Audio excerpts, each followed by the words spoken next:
If you have been dealing with shoulder pain for a decent amount of time and it just has not gone away, been to the physio, you've done your external rotations, you've done your Y raises, bought the mini band set your physio told you to buy, and nothing has actually changed, and this video is going to give you a 3-step process to remedying that pain once and for all. Not only that, but these 3 exercises are going to show you how to improve strength, joint function and movement capabilities, so that not only does your pain go away, but your ability to train your upper body also improves and compounds over time. And one of the easiest interventions that we can give people who are struggling with shoulder pain is some sort of breathing awareness or breathing drills. Think of the shoulder sitting on the rib cage like a house on a poor foundation. The foundation of the house is crooked, all the internal furniture inside the house is also going to look crooked. So instead of trying to adjust the furniture, what we really need to do is reset the foundation of the house. This is often why you'll find it's a lot easier to contract with one pec or one lat compared to the other side, especially when doing single arm work. And really what we're looking at here is a rib cage that cannot move very well and is a little bit stiff. The stiffer the rib cage, the harder it is for the shoulder to move into extreme joint ranges of motion,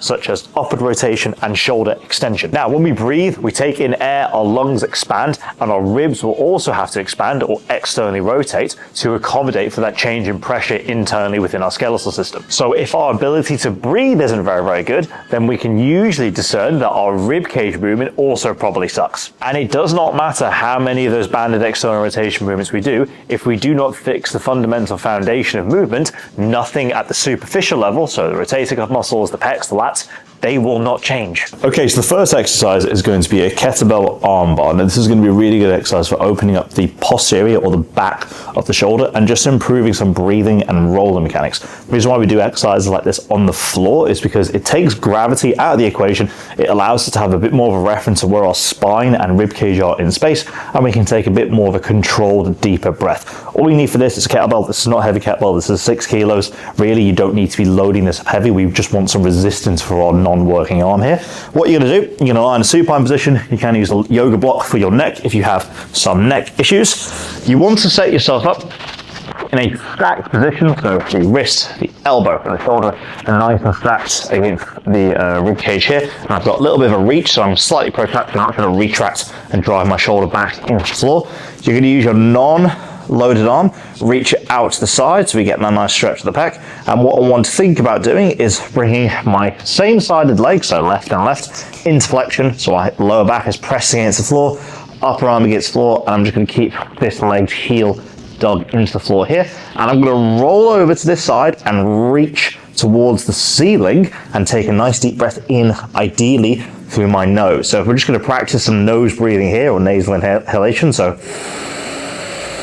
feel everything expand through the rib cage. And a really good way to start this is try exhaling first, get all the air out of the rib cage. So set that position up, and then we're going to roll and reach, and now control down. And I'm pivoting over this sided hip here. So once more. So one thing you might notice as a result of this, which you can test before and afterwards, is an improvement in shoulder external rotation. So the ability to almost stretch the pecs open through the back part of the rib cage, and you'll be able to get into that theoretical overhead position a lot more efficiently. Now, if you enjoyed this type of training, you notice a really positive response to me to exercises, in the link in my description, there is a free upper body workout based around these 3 exercises in improving strength, hypertrophy, and also shoulder function. Okay, so now that we have done some breathing exercises to improve our ability to expand through the rib cage, get some mobilization around the shoulder, we want to do exercises that retain those joint positions. So first exercise we're going to do is a dumbbell pullover on a flat bench, and we're going to do this with a bit of a feet up focus and eccentric focus, so controlling our upper arm as it moves into flexion while we get a little bit of a stretch in the lats. The big focus here is keeping that rib cage position throughout and not really aggressively arching to create additional joint space. So in this case, we've got a 12.5 kilo dumbbell. You can obviously load this heavier as you start to get stronger. You can also use 2 dumbbells, which would be a little bit harder from a stability perspective. So if you're looking for a bit more range of motion, that is an option. In this case, we're going to keep it really simple. Grab a dumbbell. You want to set yourself up on the bench, dumbbell nice and tall, head ideally just on the edge of the bench here, and you're going to interlock your fingers in a nice triangle pattern here. Now, one thing you notice is, as much as my feet are on the bench, I'm not relaxed. I want to think, right, can I dig my heels into the bench hard, and I want to think about pressing my ribs down, so this nice and flat sternal position here. You feel your abs contract. If I relax, I've got that really big arch in my spine, which I don't really want, because we want to teach that intra-abdominal pressure, and we want to teach that ribcage position to be nice and stable. So if we think about digging the heels down to get some hamstrings in, we can get some nice lower back flattening here, abs again. And again, if we do have a little bit of neck pain, as such, you can put a yoga block underneath your head just for that support. We want to think about a nice deep inhale as we let our arms come overhead, and it's going to get a lot heavier as we let the arms come behind us. So take a deep inhale, try to relax the neck. We want to come as much as we can control it, hold that pause, and then drive down. Now, as you get into that overhead position, there is going to be this temptation for the ribs to lift, the feet to come up, and that position to change, but we are getting artificial shoulder flexion, where we're actually just changing the rib cage position to accommodate, which we don't want. So really dig in hard, keep those abs on, deep breath in, deep breath in, deep breath in, and you'll notice that as I do this, oh look, that range of motion really improves, and it's going to be a struggle to hold that position, which is why you're not going to need a great deal of weight for this. Okay, so now we've opened up the shoulder, got the lats nice and lengthened, we've moved into shoulder flexion or eccentric shoulder flexion.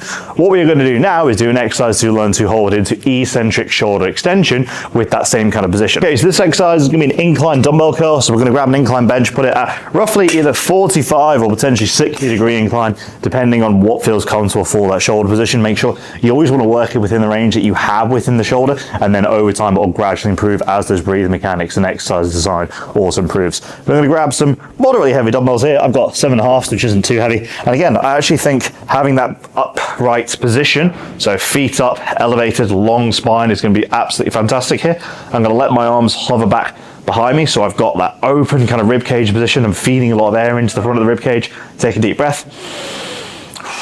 I can feel that position, and I'm just going to work on get a really nice bicep pump, really holding that position throughout as we come into that lengthened position. This could also be done with a cable to work that same kind of shoulder extension, but at the end of the day we are going for convenience of setup, and then this can also be progressed into a cable exercise later on in the session. What this superset is going to be really efficient at teaching us to do is hold an isometric shoulder position in that end range extension and flexion. Over time, the stronger we get, the more ideal it is for us to be strong in those positions. Now, if you enjoyed this type of training and you see a positive response from this superset, feel free to check the link in the description below. It will take you to an upper body workout which blends these principles together, so we can work on strength, hypertrophy, and joint function. Even if you are dealing with that kind of pesky shoulder niggle right now, you will notice a massive pump and be able to do the exercises within that workout without any problem. One of the biggest issues I see in the current rehab space is physiotherapists not being very good at creating long-term progressive programs to improve rehab over years and years and years. If we are trying to get our clients or patients to return to the activities that they love, we want them to be strong enough to tolerate that over a progressive period of time. It is these exact principles that I use within my coaching and physiotherapy practice that allow my clients to look like this, to get stronger, to rehab their injuries, and take their physique to a point where no longer are they held back by those pesky little niggles. And if you'd like to see this in action, click the link to the next video to see a full breakdown of how I do a full body pull workout for improving joint function, lat strength, and hip extension.